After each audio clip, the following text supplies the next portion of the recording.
이 시간 우리 하나님의 말씀은 에스겔서 11장입니다.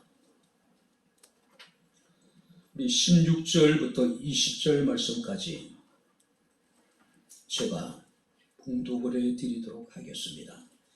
에스겔서 11장 16절부터 20절 말씀까지가 되겠습니다. 그러즉 너는 말하기를 주 여호와의 말씀에 내가 비록 그들을 멀리 이방인 가운데로 쫓아내어 여러 나라에 흩었으나 그들이 도달한 나라들에서 내가 잠깐 그들에게 송수가 되리라 하셨다 하고, 또 너는 또 말하기를 주 여호와의 말씀에 내가 너희를 만민 가운데서 모으며 너희를 흩은 여러 나라 가운데서 모아내고 이스라엘 땅을 너희에게 주리라 하셨다 하라. 그들이 그리로 가서 그 가운데에 모든 미운 물건과 모든 가증한 것을 제거하여 버릴지라. 내가 그들에게 한 마음을 주고 그 속에 새 영을 주며 그 몸에서 돌같은 마음을 제거하고 살처럼 부드러운 마음을 주어 내 율례를 따르며 내 규례를 지켜 행하게 하리니 그들은 내 백성이 되고 나는 그들의 하나님이 되리라. 아멘. 기도하겠습니다. 자비롭고 은혜로우신 아버지 하나님, 하나님의 은혜와 사랑을 진심으로 감사를 드립니다. 주의 사랑하는 귀한 성도들이 마음을 모으고 뜻을 모으고 정성을 모아 영과 진리로 하나님을 예배하게 하시고 이 시간 주의 말씀을 청종할 수 있는 은혜를 베풀어 주심을 감사를 드립니다. 종을 통해서 주의 말씀이 선포될 때에 우리의 마음의 문을 열어주시고 길을 여셔서 주의 말씀을 심중 깊은 곳에서부터 아멘, 아멘으로 화답게 하옵소서. 깨달을 수 있는 지혜로운 마음을 허락하여 주시고 말씀을 잘 전할 수 있는 학자의 혀를 종에게 허락하여 주옵소서. 예수님 이름으로 기도하옵나이다. 아멘. 할렐루야. 사람은 어떤 마음을 가지느냐에 따라서 사람의 인생이 바뀔 수가 있습니다. 우리가 악한 마음을 품고 있으면은 그는 악한 사람이 될 수밖에 없을 것이고, 교만한 마음을 품고 있으면은 교만한 사람이 될 수밖에 없을 것이고, 만약에 우리가 그 마음에 사랑하는 마음을 품고 있다면은 그는 사랑이 많은 사람이 되겠죠. 예전에 비해서 현대인들은 문명의 이기로 인하여서 편리한 삶을 살아가고 있습니다. 그러나 우리의 현실을 보게 되면 수많은 문제들이 우리를 힘들게 하고 있는 것 역시 사실입니다.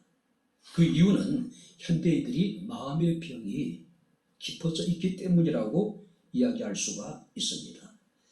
우리가 잠언서 18장 14절 말씀을 보게 되면 사람의 심령은 그 병을 능히 이기려니와 심령이 상하면 그것을 누가 일으키겠느냐라고 말씀을 하고 있습니다. 무슨 말입니까? 사람은 마음먹기에 따라서 병을 이기기도 하고 병을 우리가 낫기도 한다는 이야기예요. 잠언서 4장 23절 말씀을 보게 되면 무릇 지킬 만한 것보다 더욱 내 마음을 지키라고 성경에 말씀을 하고 있습니다. 또 잠언서 16장 22절 말씀을 보게 되면은 노하기를 더디하는 자는 용사보다 낫고 자기 마음을 다스리는 자는 성을 빼앗는 자보다 낫다라고 말씀을 하고 있어요. 자, 여기서 자기 마음을 다스린다라고 하는 것은 내적인 감정 상태에 동요가 없는 상태, 온전히 냉철한 판단력과 평안을 계속해서 유지해 나가는 것, 이런 사람들은 성을 빼앗는 자보다 더 낫다라고 이야기를 하고 있어요. 오늘 본 말씀을 보게 되면은 하나님께서 에스겔 선지자를 통해서 바벨론의 포로로 사로잡혀가 있는 유대인들에게 하나님의 회복을 선포하는 말씀이에요. 우리가 예레미야서를 보게 되면은 하나님은 선지자를 통해서 끊임없이 예루살렘의 멸망에 대해서 예언을 하십니다. 이제라도 그들이 하나님께 돌이키라는 이야기예요. 하나님의 말씀에 순종하라는 이야기입니다. 그런데 수많은 거짓 선지자들이 나타나서 오히려 그들은 평안을 선언합니다. 평안하다, 평안하다, 평안하다. 그러나 그들에게 평안이 없었어요. 많은 유다 사람들은 거짓 선자들의 이야기에 현혹이 돼서 결국은 그들이 예루살렘이 멸망을 당하게 되고 그들은 바벨론의 포로로 사로잡혀 갑니다. 자, 포로의 삶이라고 하는 것은 얼마나 비참할까요? 얼마나 고통스럽겠습니까? 그런데 정작 포로로 사로잡혀 온 바벨론의 유대인들에게 더 그들을 힘들게 만들었던 것은 바로 예루살렘에 남아있는 자신들의 동족들이었어요. 자, 우리가 15절 말씀을 보게 되면은 한번 볼까요? 15절 같이 한번 읽겠습니다. 인자야 예루살렘 주민이 내 형제 곧 내 형제와 친척과 온 이스라엘 족속을 향하여 이르되 너희는 여호와에게서 멀리 떠나라. 이 땅은 우리에게 주어 기업이 되게 하신 것이라 하였나니. 자, 수많은 사람들이 포로로 바벨론에 끌려와서 정말 고통스러운 삶을 살아가고 있는데 예루살렘에 정작 남아있는 유대인들은 포로로 사로잡혀가 있는 그들을 향해 자신의 동족들을 향해서 너희는 여호와에게서 멀리 떠나가라. 이 땅은 우리에게 주어 기업이 되게 하신 것이다라고 이야기하고 있는 겁니다. 이것은 포로 생활을 하고 있는 자신의 동족들을 위로하는 것이 아니라 오히려 악담하고 오히려 그들은 저주를 지금 퍼붓고 있는 거예요. 자, 수많은 사람들이 예루살렘에서 바벨론으로 포로로 끌려왔습니다. 그러면은 포로로 사로잡혀 온 사람들의 집은 누구의 것이 될까요? 포로로 사로잡혀 온 사람들의 토지가 누구의 것이 될까요? 결국은 남아있는 바로 예루살렘 주민들의 소유가 될 수밖에 없는 거죠. 자, 문제는 그 예루살렘에 남아있는 사람들은 대부분 어떤 사람들이냐면은 포로로서의 가치조차도 갖지 못한 사람들이 대부분이었어요. 실제적으로요. 힘있는 유령한 사람들은 대부분 외국으로 애국으로 망명을 떠났거나 대부분 지금 포로로 사로잡혀 온 상황이에요. 근데 예루살렘에 남아있는 사람들은 스스로를 생각하기를 하나님이 자신들을 예루살렘에 남겨두신 것은 바로 이사야 또 구약의 전장이 흐르는 자신들이 그야말로 성경에 기록되어져 있는 남은 자라고 생각한 거예요. 그리고 포로로 사로잡혀 가서 이제 버려진 집들과 토지들은 하나님이 자신들에게 주신 기업이라고 생각한 거예요. 무슨 말이냐면은 자신들이 지금 예루살렘에 남아서 우상을 섬기고 있었습니다. 근데 자신들이 구약의 남은 자라고 생각한 거예요. 포로로 사로잡혀가 있는 자신의 동족보다도 자신들이 어렵기 때문에 하나님이 자신들에게 복을 주어서 예루살렘에 남아있게 되었고 하나님이 복을 주어서 그 예루살렘에 버려진 모든 집들과 토지를 자신들이 소유하게 되었다라고 이야기하고 있는 거예요. 너희는 여호와에게서 멀리 떠나라는 이야기는 유대인들에게 있어서는요 가장 큰 저주예요. 하나님께서 떠나라고 하는 것은 멸망을 상징합니다. 뿐만 아니라 이 땅은 우리에게 주어 기업이 되게 하셨다는 이야기는 포로로 사로잡혀간 사람들의 집과 토지가 하나님이 자신들에게 주어진 축복이라고 지금 그들이 이야기하고 있는 거예요. 마치 우리가 일제강점기 때에 수많은 독립투사들이 만주로 또 간도 등으로 뿔뿔이 흩어졌죠. 그들은 척박한 환경 속에서 목숨을 걸고 항일운동을 해요. 자, 그런데 국내에서 남아서 일본의 앞잡이가 돼서 친일행위라면서 호의호식했던 사람들은 어떻습니까? 그 독립투사들을 오히려 핍박하고 그들의 가진 것을 탈취하고 그들은 자신들이 정말로 지혜롭게 잘 사는 사람들이라고 착각한 거예요. 해방이 되었음에도 불구하고 독립투사들의 후손들은 지금도 어렵고 힘든 삶을 살아가고 있다고 얘기하죠. 독립투사들의 후손들이 그런 얘기를 했다고 그래요. 만약에 똑같은 상황이 만약에 다시 주어진다면 자신들 독립운동하지 않겠다고. 왜? 그 결과가 너무 고통스럽기 때문에 그래요. 반면에 친일 앞잡이가 되어서 평생을 호의호식했던 사람들, 그 후손들은 어떻습니까? 지금도 우리 사이에 주류가 된 겁니다. 각계각층에 그들은 어떻습니까? 떵떵거리며 잘 살고 있는 거예요. 남의 불행을 자신의 행복으로 여기는 사람들이었습니다. 포로로 사로잡혀 있는 자기의 동족들을 보면서 연민의 정을 여기고 그들을 불쌍히 여기기보다는, 그들을 회개하고 돌이키기보다는 오히려 자신의 치부의 기회로 여기고, 포로로 사로잡혀가 있는 사람들의 땅과 집들을 자신들이 전부 다 탈취해버린 거예요. 그들은 이것이 하나님의 뜻이라고 지금 생각하고 있습니다. 자, 포로로 사로잡혀가 있는 사람들 입장에서는 얼마나 고통스러워요. 그죠? 비참한 포로 생활만으로도 너무 힘들고 절망스러운데, 같은 동족들의 저주를 받고 악담 앞에서 그들은 견딜 수 없는 치욕스러운 시간을 보낼 수밖에 없었을 거예요. 자, 그런데 여기 보시기 바랍니다. 하나님의 생각은 그들과는 달랐다는 이야기예요. 하나님께서는 예루살렘에 남아있는 자들이 남은 자들이 아니라 오히려 포로로 사로잡혀 끌려와서 고통을 겪고 있는 그들이 이스라엘의 남은 자들이라고 하나님께서는 그들에게 말씀하고 있는 겁니다. 그리고 그들에게 지금 위로와 격려와 소망의 메시지를 선포하고 있는 거예요. 자, 볼까요? 16절 말씀을 보시기 바랍니다. 하나님께서 그들이 흩어진 그곳에서 잠깐 성소가 되어 주시겠다. 여기 보세요. 포로로 사로잡혀가 있는 사람들은 하나님께 버림받은 것이 아니란 이야기예요. 너희가 비록 비참한 포로 생활을 하고 있지만은 하나님과 너희의 관계가 단절된 것이 아니란 이야기예요. 그들은 예루살렘에서 2000리나 떨어진 먼 곳에서 지금 생활하고 있습니다. 그곳에는 성소도 없습니다. 제사장도 없었습니다. 제단도 없습니다. 예배도 드릴 수가 없었어요.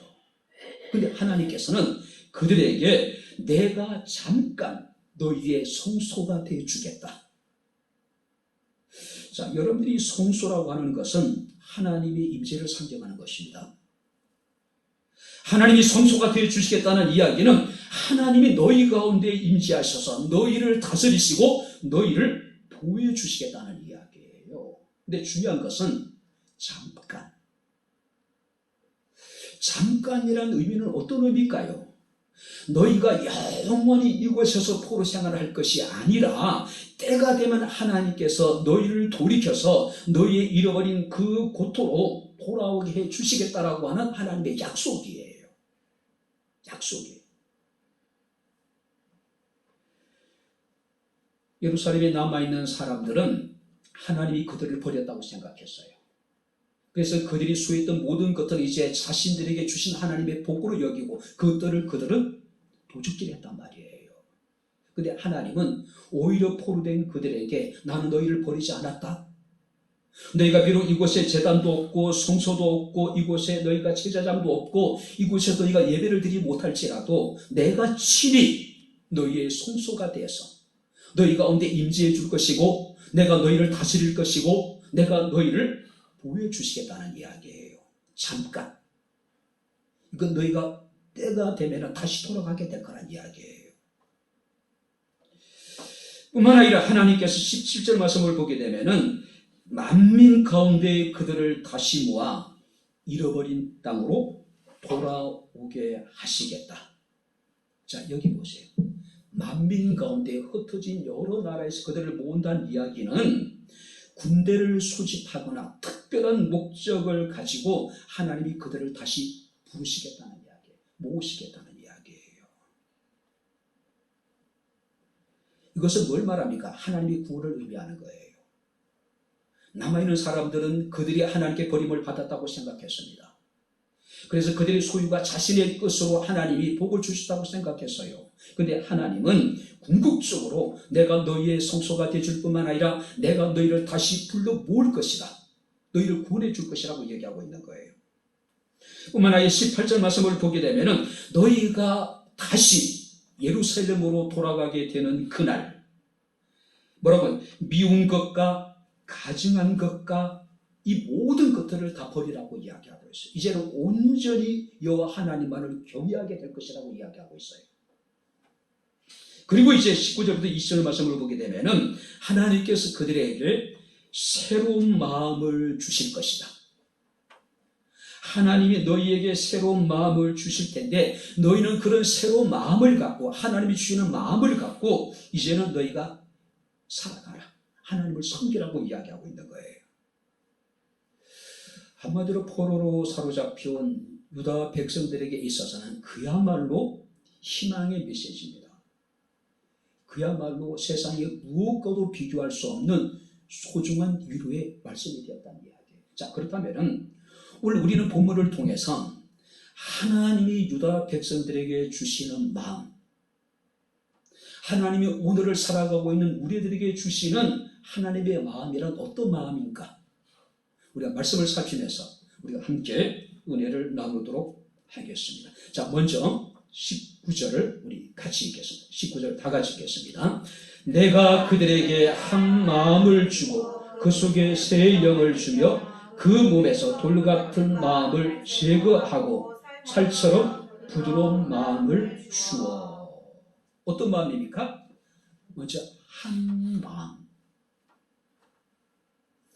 하나님이 포로로 사로잡혀서 고통을 겪고 있는 그들에게 친히 성소가 되어서 그들 가운데 함께 하시면서 그들을 다스릴 것이고 그들을 지켜주실 것이다. 때가 되면 하나님께서는 그들을 다시 불러 모아 잃어버린 곳으로 돌아오게 하실 것이다. 그때 너희는 하나님께서 가정히 여기시고 하나님이 미워하신 모든 것을 버리게 될 것이고 하나님은 너희에게 새로운 마음을 주실 것이다. 너희는 그 새 마음을 가지고 이제는 살아가라는 이야기예요. 자, 그렇다면 하나님이 주신 마음은 어떤 마음이냐면 한 마음이래요. 자, 여기서 한 마음이라고 하는 것은 분열되지 않는 마음, 나뉘어지지 않는 마음. 우리가 에스겔서 36장 28절 말씀 보니까 새 마음으로 이렇게 표현되기도 합니다. 이제 너희는 새로운 마음을 갖고 나누어지지 않는 한 마음을 가지고 이제 하나님이 새롭게 허락하시는 그 땅에서 열심히 살아가라는 이야기예요. 반면에 우리가 두 마음이란 어떤 마음입니까? 불성실한 마음, 이중적인 마음, 위선된 마음.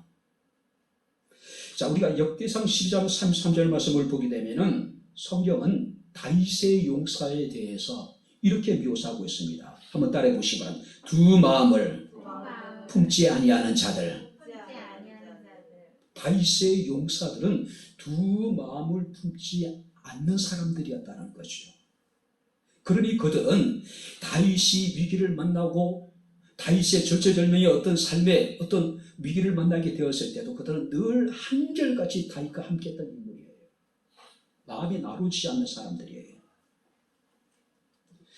야곱 기자는 두 마음을 품은 자들에 이렇게 얘기합니다. 마치 바람에 밀려서 요동하는 바닷물길 같다고 이야기를 합니다.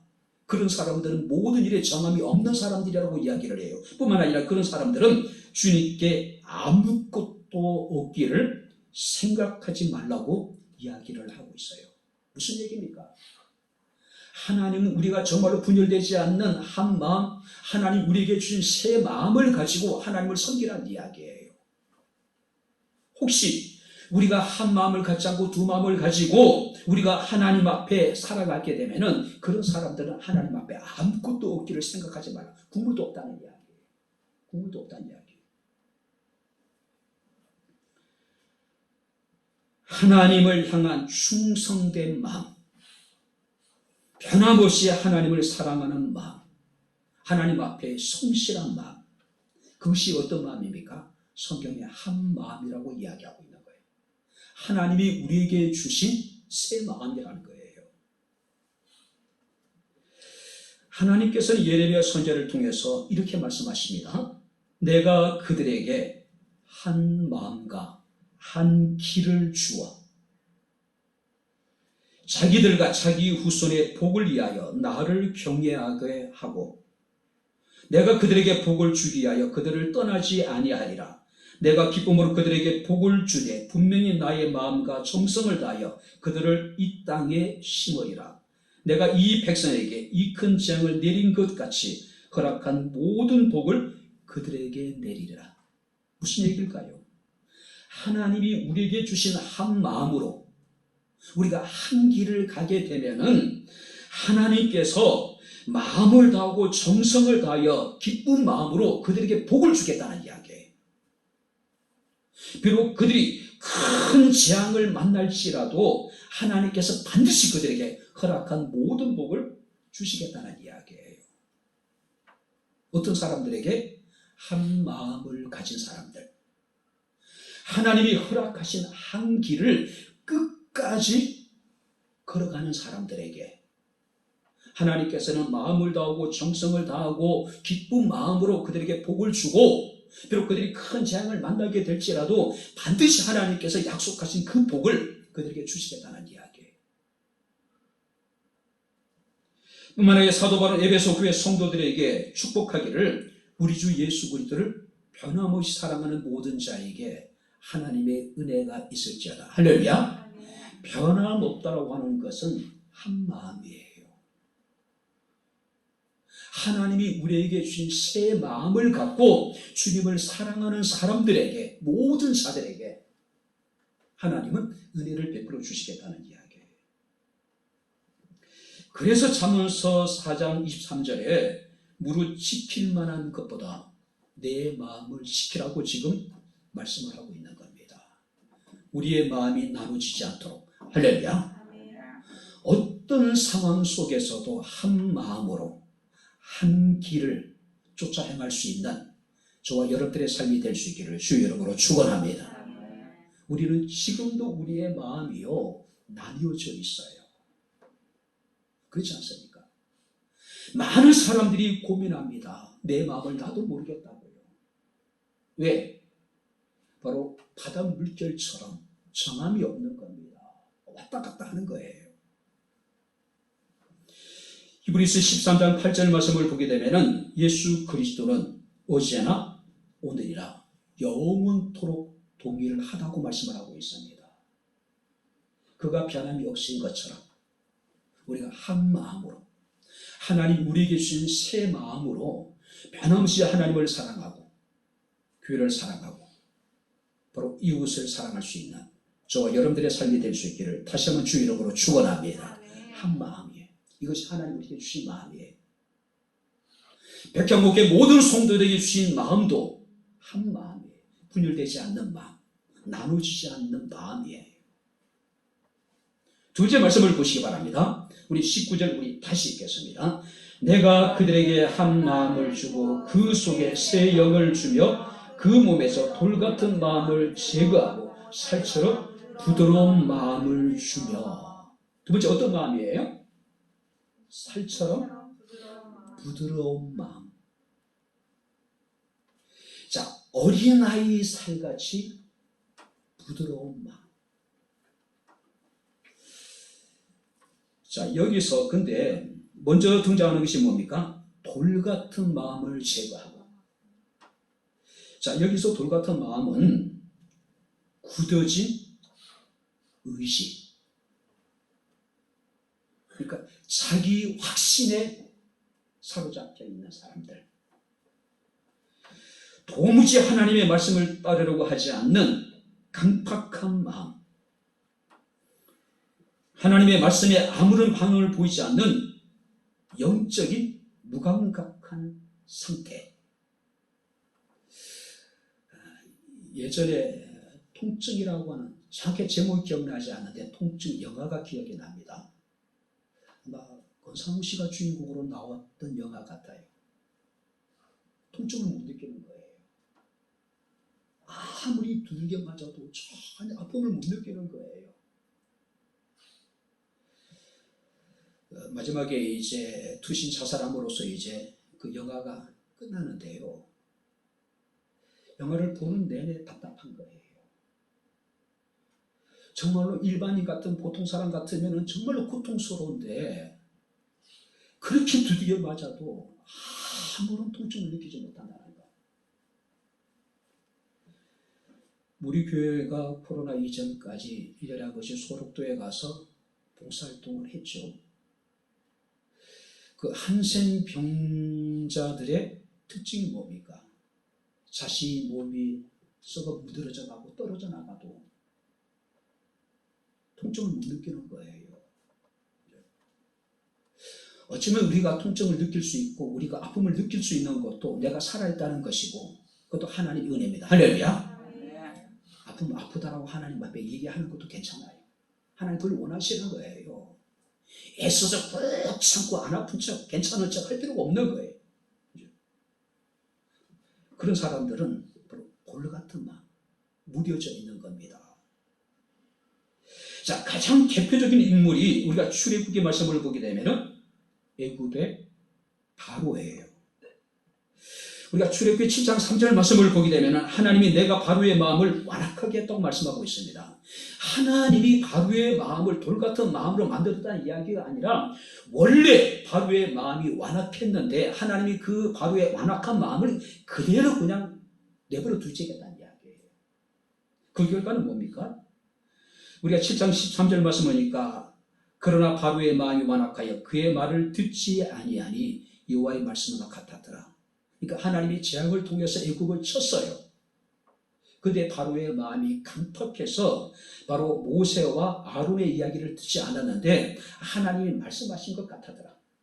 또 그 이후에 8장 15절 말씀을 보게 되면은 그러나 바로가 숨을 쉴 수 있게 됨을 보았을 때 그 마음을 완강하게 하여. 자, 여기 보세요. 처음의 재앙은 애굽의 마술사들도 행해요. 그래서 그 마음이 완악해서 모세와 아론의 얘기를 듣지 않아요. 근데 이제 재앙이 심화될수록 애굽의 술사들도 마술사들도 어떻게 할 방법이 없었어요. 애굽 전역에 모든 사람들이 고통을 겪어요. 그래서 결국은 바로가 굴복을 하는 것처럼 보여요. 그래서 하나님이 모세의 기도를 들으시고 애굽의 재앙을 하나님께서 제하십니다. 그때 바로가 숨을 쉴 수 있게 됨을 보았을 때 그 마음을 완강하게 하여. 이것이 돌같은 마음을 가진 사람이에요. 어려움을 겪으면 잠시 임기응변으로 내가 잘못했습니다 하고 싹 빌어요. 근데 상황이 좀 호전되면 그때 어떻습니까? 다시 마음이 완악해지는 겁니다. 완강해지는 거예요. 다시 돌아가 버리는 거예요. 그렇다면 하나님이 우리에게 주시는 마음은 돌같은 마음이 아니라 부드러운 마음입니다. 자, 여기서 부드럽다고 하는 것은 피부에 살 같다는 의미예요. 저는 마치 어린 아이의 살처럼 부드러운 마음. 아이들은요, 그냥 예뻐요. 지금은 그럴 수 없겠지만은 사실 얼마 전까지만 하더라도 아이들을 길에서 보면 가서 안아보기도 하고. 근데 요즘에 굉장히 조심스럽죠. 우리 아이들이 길을 가다가 제가 아이들에게 눈길을 주면은 아빠 손대지 마, 하지 마, 하지 마, 하지 마. 참 삭막해질 것 같아요. 그죠? 어린 아이들의 그 부드러운 살길 너무 좋잖아요. 그렇지 않습니까? 자, 여기서 부드러운 마음이라고 하는 것은 어린 아이의 그 살 같은 마음, 아주 부드러운 마음입니다. 하나님 말씀에 적극적으로 반응하고 순종하는 유연한 마음, 유연한 마음. 우리가 누가복음 5장에 보게 되면은 시몬 베드로가 등장합니다. 자, 밤새 그물을 내려서 고기를 잡으려고 했지만은 그날따라 베드로는 단 한 마리의 고기도 잡지 못했어요. 어부로서 베드로에게 있어서 가장 질 수 없는 날이에요. 그렇지 않습니까? 피곤하고 지친 몸으로 그물을 정리하고 있을 때 주께서 베드로에게 말씀하십니다. 깊은 곳에 그물을 내려서 고기를 잡으라고. 자, 밤이 맞도록 그물질을 했지만 아무것도 잡은 것이 없었습니다. 극도의 피곤함과 좌절감, 어쩌면 그물을 정리하는 일조차도 힘겹게 느껴질 정도입니다. 빨리 집에 들어가서 한잔하고 어젯밤 오늘 새벽에 실패를 그냥 잊어버리고 싶었을 거예요. 모든 것이 귀찮고 짜증나는 상황입니다. 이때 누군가가 옆에서 와서 한 소리 하면은 그냥 한 대 치고 싶은 그런 상황. 그런데 주님께서 그들에게 말씀하십니다. 그물을 깊은 곳에 내려서 고기를 잡아라. 자, 베드로의 반응은 어떻습니까? 우리가 밤이 맞도록 수고를 하였으되 얻은 것이 없지만은 말씀에 의지하여 그물을 내리리이다. 자신의 처해 있는 상황, 지금 자신의 감정, 자신의 생각, 자신의 지식, 자신의 경험을 다 내려놓은 거예요. 주께서 말씀하시니 내가 그물을 내리겠다는 이야기예요. 이것이 부드러운 마음이에요. 내 처해 있는 상황, 내 감정, 내 생각, 내 경험, 내 지식, 이것들을 다 내려놓는 것, 그죠? 이것을 고집하는 것이 돌같은 마음이에요. 우리가 부드러운 마음을 가지기 위해서는 먼저 반드시 돌같은 우리의 마음을 제거하는 작업이 필요해요. 우리가 제거해야 될 돌은 어떤 겁니까? 자신이 처해 있는 상황에 대한 인식, 자신의 감정, 자신의 생각, 자신의 지식, 자신의 경험, 자신의 아직, 고집, 허영심, 이 모든 것을 먼저 내려놔야 돼요. 이것을 제거해야 되는 거예요. 어거스틴이라는 사람은 그런 얘기를 합니다. 본질에는 일치를, 비본질에는 관용을, 그리고 모든 일에는 사랑으로.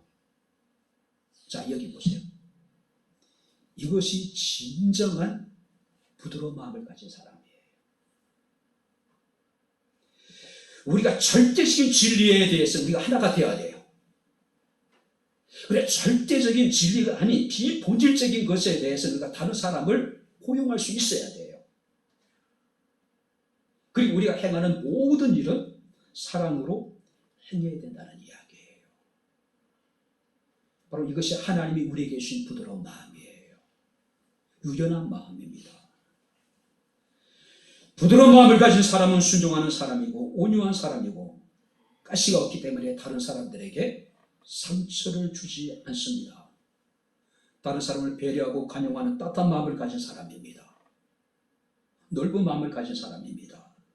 나와 상대방의 다름을 인정하는 그런 마음을 가진 사람이에요. 사람들과 함께 멍에를 매는 것을 즐겁게 여기고 그것을 행복으로 여기는 것, 바로 이것이 하나님 우리에게 주신 부드러운 마음이에요. 사람들을 만나다 보면은요, 어떤 사람들은 내가 무슨 이야기를 해도 그것을 이렇게 포근하게 이렇게 감싸는 사람들이 있어요. 근데 어떤 사람들은 무슨 얘기를 하는 것이 부담스러워요. 무슨 얘기하는 것이 너무 불편한 거예요. 우리 백향목에 살아가는 모든 성도들은 정말 하나님이 우리에게 주신 부드러운 마음을 갖고 하나님을 섬기고 교회를 섬기고 이웃을 섬길 수 있게 되기를 주의 이름으로 축원합니다. 부드러운 마음이에요. 부드러운 마음이에요. 마지막으로 세 번째 하나님 우리에게 주신 마음은 어떤 마음일까요? 자, 20절을 같이 읽겠습니다. 내 율례를 따르며 내 규례를 지켜 행하게 하리니 그들은 내 백성이 되고 나는 그들의 하나님이 되리라. 내 율례를 따르고 내 규례를 지켜 행하는 사람. 자, 여기서 따르고 행한다는 이야기는 어떤 마음입니까? 하나님의 말씀에 대해서 순종하는 마음. 순종하는 말. 자, 여기서 율례와 규례라고 하는 것은 이스라엘 사람들이 지켜야 될 거룩한 언약들이에요. 오늘날 그 언약이 뭡니까? 약속의 말씀, 구약과 성경이에요. 구약과 신약이에요. 하나님의 말씀이에요. 자, 그렇다면 여기 보세요. 하나님이 우리에게 율례를 주시고 하나님이 우리에게 규례를 주셨다. 그 율례와 규례의 핵심은 뭘까요? 그러면은요, 바로 그것은 정의입니다. 바로 그것은 공의예요. 우리가 하나님의 율례와 하나님의 규례를 지키는, 순종하는 마음이라고 하는 것은 하나님의 정의와 하나님의 공의를 실현하는 것, 실천하는 것. 제가 사전적인 의미로서 정의는 사회나 공동체를 위한 옳고 바른 도리, 사회나 공동체를 위한 옳고 바른 도리를 행하는 것이 정의래요. 사전적인 의미입니다. 그럼 공의는 뭘까요? 공평함이에요.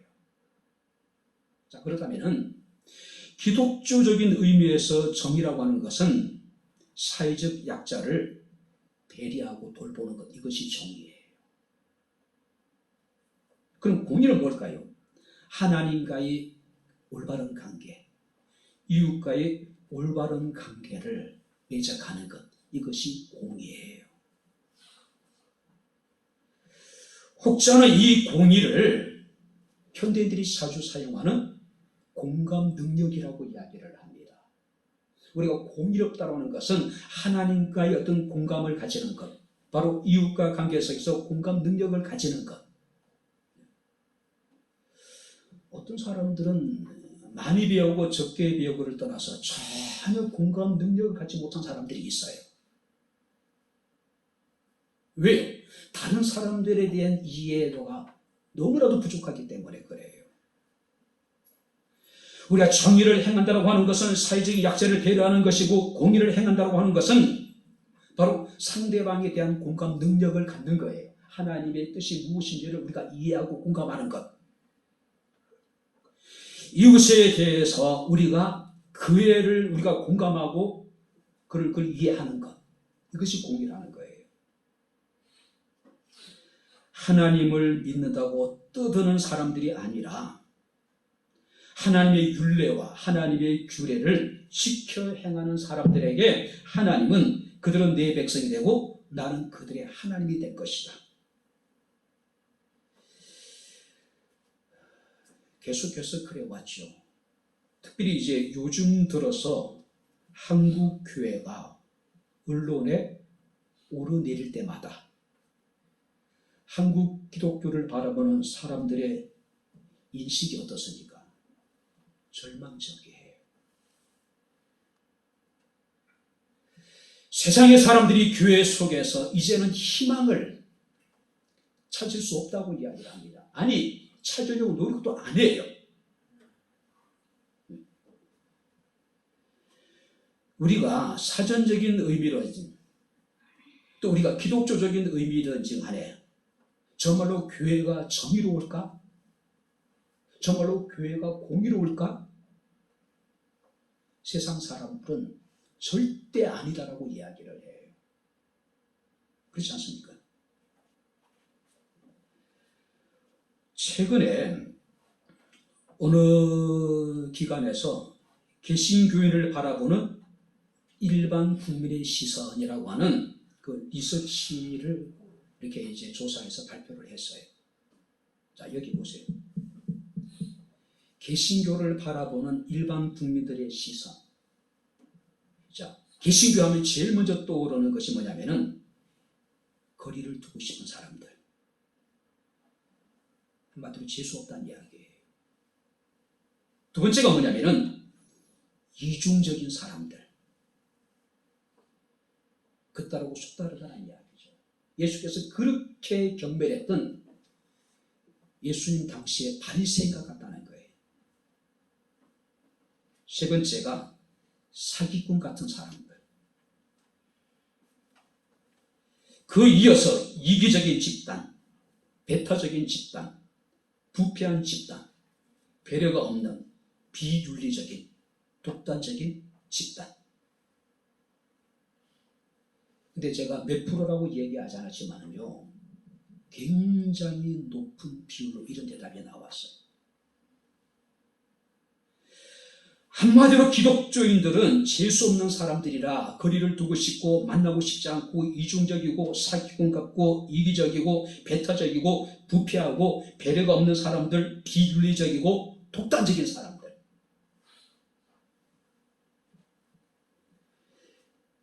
그들에게 물었습니다. 그럼 당신들이 바라는 개신교인들의 모습은 어떤 모습입니까?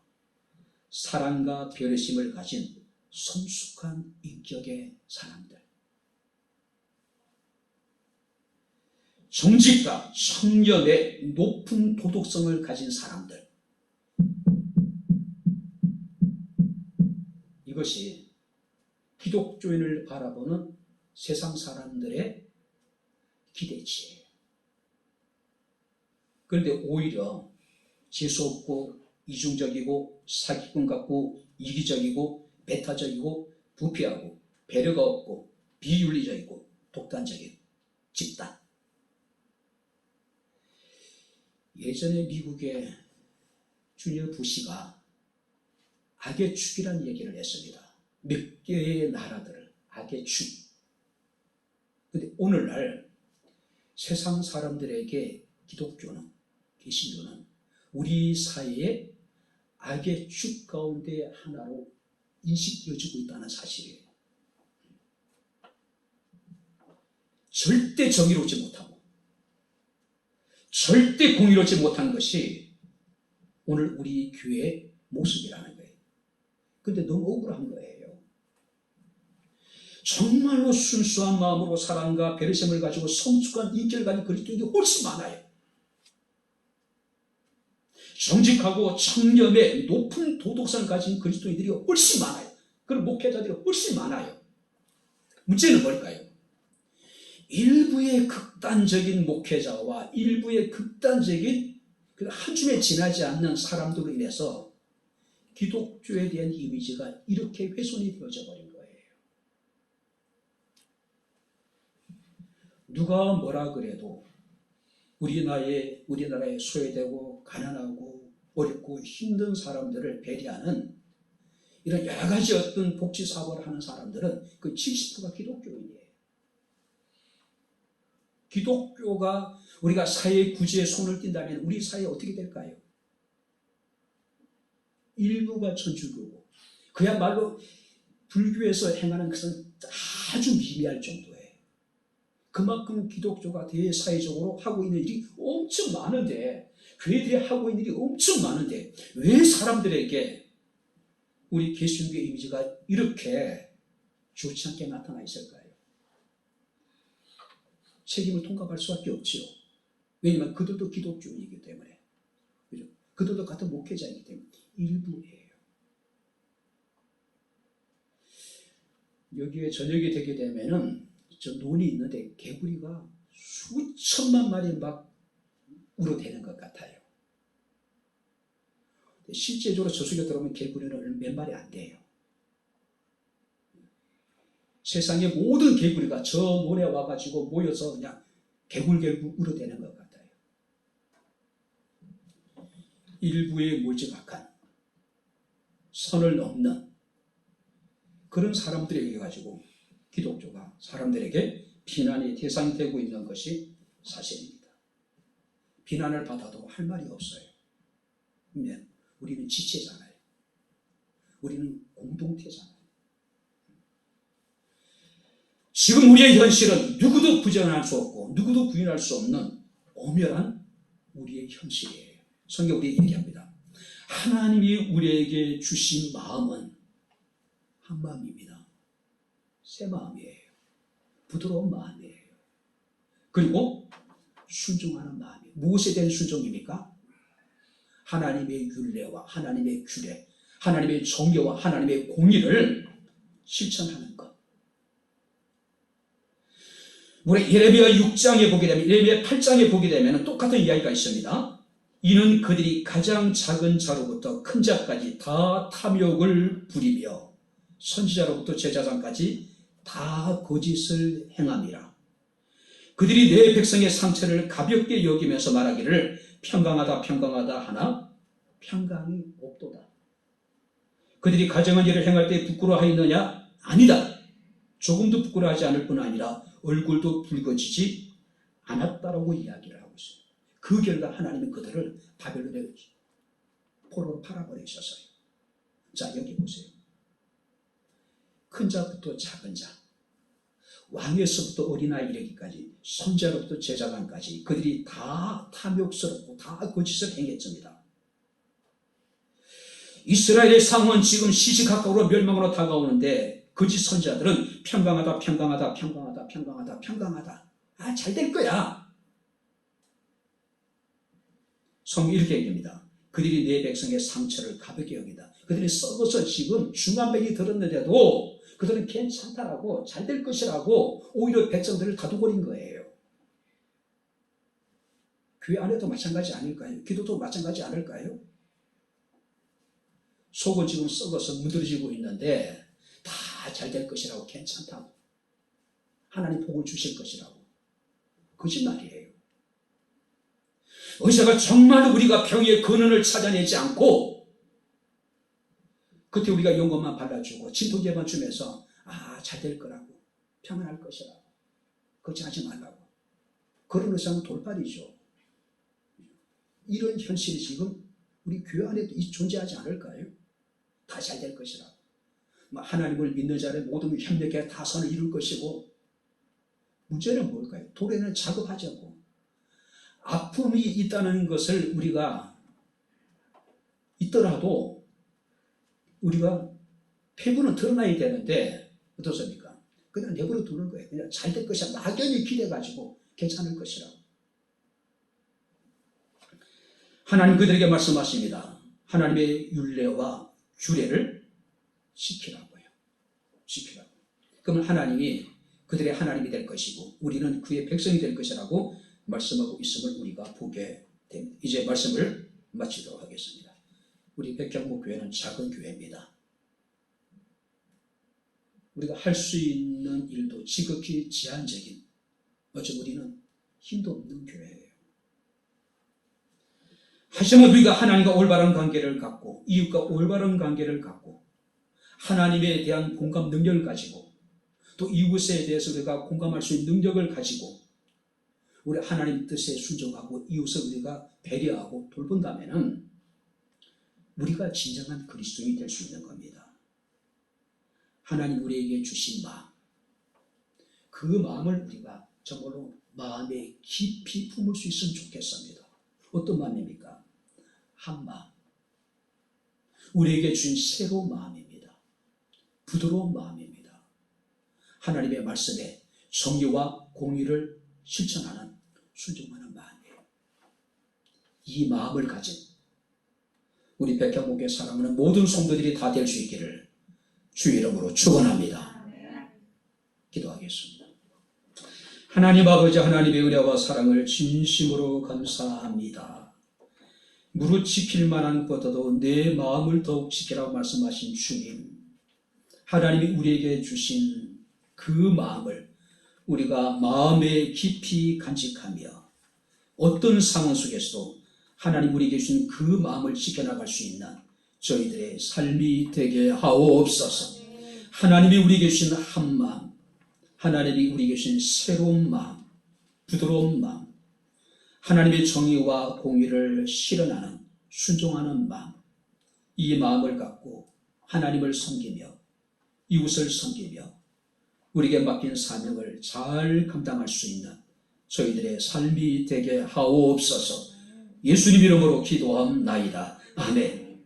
이제는 우리 주 예수 그리스도의 은혜와 하나님의 크신 사랑과 성령님의 교통 조절의 충만 역사 인도하시니 하나님이 우리에게 주신 한 마음과 하나님이 우리에게 주신 새로운 마음, 부드러운 마음, 하나님의 정의와 공의를 실천하는 순종하는 마음을 갖고 하나님을 섬기며 교회를 섬기며 이웃을 섬기기를 원하는 주의 사랑하는 모든 성도들 머리머리 위에 저들의 가정과 직장과 사업장과 이 교회와 이 나라 이 민족 위에 지금부터 영원토록 함께 있을지어다.